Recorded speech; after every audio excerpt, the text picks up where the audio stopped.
ये वैक्सीन इतने खतरनाक होते हैं कि आज आपको लगा दिए जाएं, 10 साल के बाद आपके शरीर का क्या हाल होगा कोई बताने को तैयार नहीं। टेस्ट करने के लिए किट्स मंगाई जाएं अमेरिका से, मशीनें मंगाई जाएं अमेरिका से। तो अब अमेरिका इस समय क्या कोशिश कर रहा है कि हम तो डूबेंगे सनम, तुमको भी ले लो। मुझे जो सही लगता है मैं करता हूं,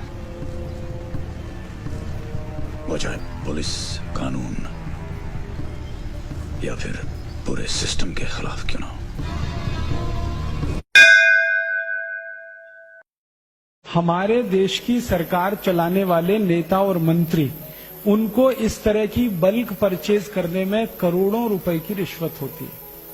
जब वो उस कंपनी को प्लेस करते हैं ना ऑर्डर, उन्होंने 10,000 कोटी का ऑर्डर दे दिया, तो इसमें से कम 1000 से 1500 कोटी रुपए मंत्रियों की रिश्वत का फिक्स हो जाए।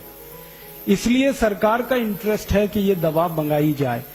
अभी चर्चा ये चल रही है कि हर एयरपोर्ट पे मशीनें लगाई जाएंगी, उनमें से आदमी को गुजार कर टेस्ट करेंगे। वो मशीनें लाखों करोड़ों रुपए की हैं।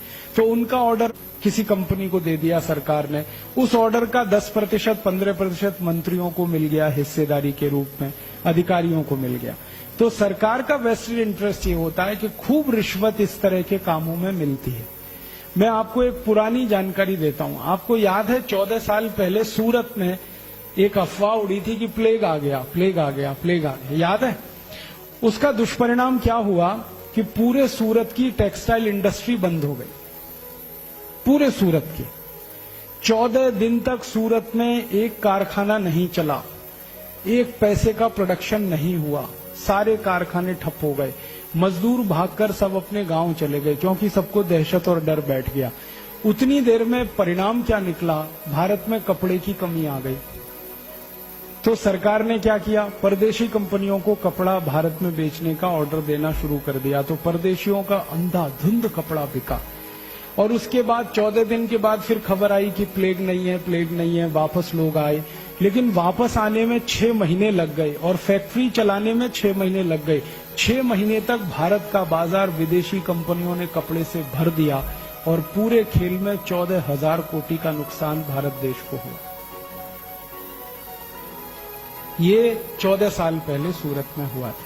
फिर बाद में वैज्ञानिकों ने जांच की तो पता चला कोई प्लेग नहीं था, सिर्फ अफवाह थी। और वो अफवाह उन कंपनियों ने फैलाई थी जिनको भारत में कापड़ बेचना था।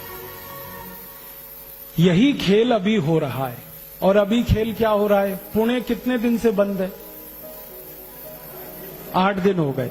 पुणे में एक दिन की गतिविधि जो चलती है, जिसको अंग्रेजी में हम सब ट्रांजैक्शन कहते हैं, कितने करोड़ का होगा? 500 कोटी। अब 500 कोटी का ट्रांजैक्शन एक दिन का, तो 8 दिन का 4000 कोटी रुपए नुकसान हो गया पुणे का, सिर्फ एक झूठी अफवाह के आधार पर। अब ये 4000 कोटी का नुकसान तो हो ही गया, वो एक बात है।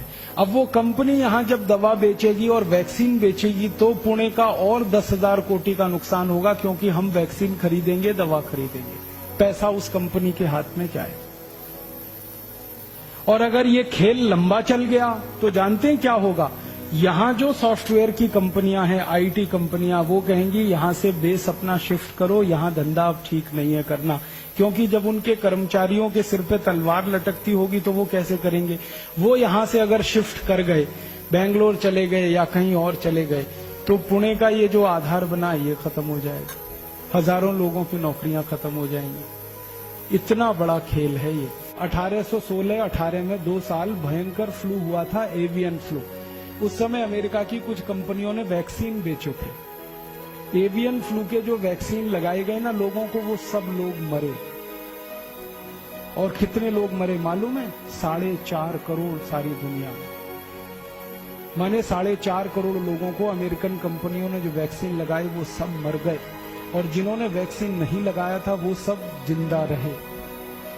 ये वैक्सीन इतने खतरनाक होते हैं कि आज आपको लगा दिए जाएं, 10 साल के बाद आपके शरीर का क्या हाल होगा कोई बताने को तैयार नहीं।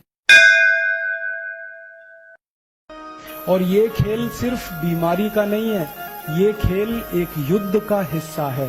और ये युद्ध जो है ना, आर्थिक युद्ध है। कुछ युद्ध होते हैं वो सैनिक युद्ध होते हैं। सैनिक युद्ध में हमारी सेना दुश्मन की सेना से सीधे लड़ती है बॉर्डर पे, लेकिन कुछ युद्ध होते हैं जो आर्थिक युद्ध होते हैं, जो आपके बाजार में लड़े जाते हैं, जिसमें कोई विदेशी कंपनी आके एक झटके में आपका 4,000 कोटि का नुकसान कर देती है और वही कंपनी और 10-20 हजार कोटि वहां से लूट के ले जाती है। ये आर्थिक युद्ध है। अब इस आर्थिक युद्ध में सैनिक आप हैं। सैनिक युद्ध के सैनिक बॉर्डर पे हैं। आर्मी के, एयरफोर्स के, नेवल फोर्स के सैनिक हैं। वो बॉर्डर पे देश की एक एक इंच जमीन की रक्षा करने के लिए लड़ रहे हैं। तो आप देश के आर्थिक युद्ध के सैनिक बने, जो देश का एक एक रुपया, एक एक पाई, एक एक धन की संपत्ति को बचाने की लड़ाई लड़े।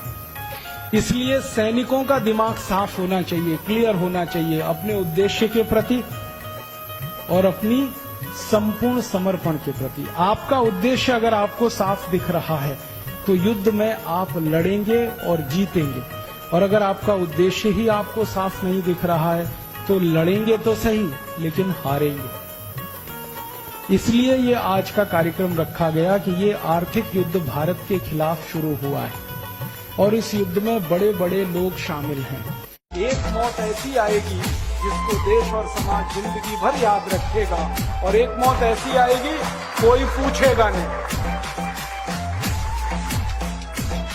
तो हमने तो चुन लिया है दूसरा रास्ता, भगत सिंह वाला, ऊधम सिंह, और तय कर लिया है कि जैसे भगत सिंह, ऊधम सिंह, चंद्रशेखर ने गोरे अंग्रेजों को भगाया, वैसे ही हम आज के इन काले अंग्रेजों को मार भगाएंगे इस देश में।